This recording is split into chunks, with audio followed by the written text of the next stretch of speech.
big question, sort of the next two slides are the core of our survey. Do they deserve protection? Does this population deserve protection according to you as responding to this survey?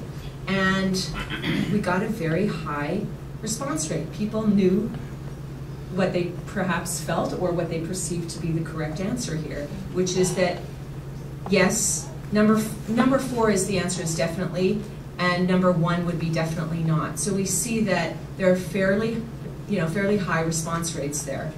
Highest in Latin America and the Caribbean, but I mean the lowest is not much lower than that. The same is true for, are you willing to serve LGBTI refugees? There's slight variance there. We weren't really sure how to interpret why somebody might feel like they deserve protection and then that they wouldn't be willing to provide protection, and probably that is information that we'd have to learn through an interview. But again, higher than 3 here, so much closer to willing and definitely willing than unwilling. When looking at that, we wanted to know, like I said initially, whether contact with LGBT people had any kind of impact in their willingness to provide protection. So we asked people, do you have any close friends? Do you have relatives? Do you know somebody who's LGBTI? And so all but 15% answered yes. 70% said they had close friends, 15% said that they knew somebody. And we looked at it regionally as well, so that we see that Latin American and the Caribbean, almost all said that they had close friends or relatives who were LGBTI or knew somebody, which was interesting, just to look at the breakdown about where people know or have friends who are gay, lesbian, trans, etc. And this was the slide this was the data that I found most interesting. We broke down by category of LGBTI. Are you willing to serve a homosexual man? And those people who said that they had close friends or relatives, almost 100% said that they would be willing to provide protection to somebody on this basis, a gay man who had a refugee claim. Somebody who had no contact with anybody who was LGBTI was way down before the 60%, lower than 60%. So we thought that this was a powerful indicator in terms of how to make recommendations going ahead. Finally, we also wanted to know, were there any other factors that might influence the number of LGBTI refugees that are served? So we wanted to ask, do you have a relationship with the UN Refugee Agency and any other agencies? Close to 2/3 said that they had a relationship with the UNHCR, and so that when we asked them about, have you served anybody who's LGBTI in the last year? If you look at gender identity on the left, you see that those who have a connection to UNHCR are quite a bit more likely to say that they actually served LGBTI refugees than those who didn't. And the same is true for sexual orientation and some other categories as well. But we thought it was quite stark when you looked at gender identity there.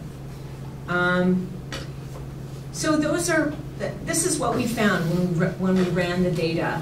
And I think what was probably surprising to us, as I mentioned, was that while there is some variance in terms of regional responses, it's pretty similar. And I think one of the things that struck us, though, when looking at the data is that although we got a great response rate, 25%, maybe 35%, we wondered what was going on with the other 65, 75%. And I think the concern from a methodological perspective is some of the worst environments for LGBTI refugees, the person who receives that survey is just going to go, delete. And so we're not really sure, how do you interpret that and what do you do with that information? And I think that in sitting with this data, we've come to the conclusion that this is a starting point. And that while it's a great way of looking at what well-educated managers of NGOs around the world serving refugees are saying, maybe it raises some questions for us about the organizations that don't want to respond to the survey, and also what's going on with the frontline staff. So a manager might say, of course, willing, able, great, deserve protection, absolutely. But what's going on with the person answering the phone? What's going on with the person who's the intake officer, and so on? In fact, there was a great quote from somebody who answered an open-ended question who said, "I answered the survey using my own personal opinions. However, I think many others in our organization would have answered very differently. Discrimination based on sexual orientation and gender identity is extremely common among the folks that we serve and even among our staff." So this is the kind of information that these in-depth interviews are, we want to learn a little bit more about, and so that we can make recommendations about, do I have a code of conduct or ethical guidelines that include SOGI issues? How does my frontline staff feel about refugees fleeing persecution based on sexual orientation or gender identity, or LGBTI refugees?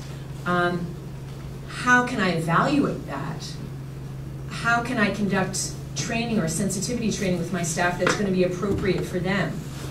And where do I go for services or the resources that I need to introduce this training? Because I don't have the foggiest idea, how to train on sexual orientation and gender identity issues. How do I get the support that I need to create a welcoming environment? So these are the kinds of things that, that we learned from this data. We're really hopeful that we're going to get even more nuanced responses from these interviews.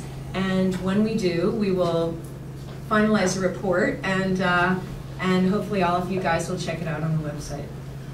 I have a question. Yeah. Would it be possible to find out, from these NGOs that are doing some of the work, Yeah. what do they think are the stumbling blocks? What is preventing them from doing more? Yeah. Like perhaps identify some 3 or 4 key things, and then figure out what everybody agrees is what's the difficulty in getting there or doing the work.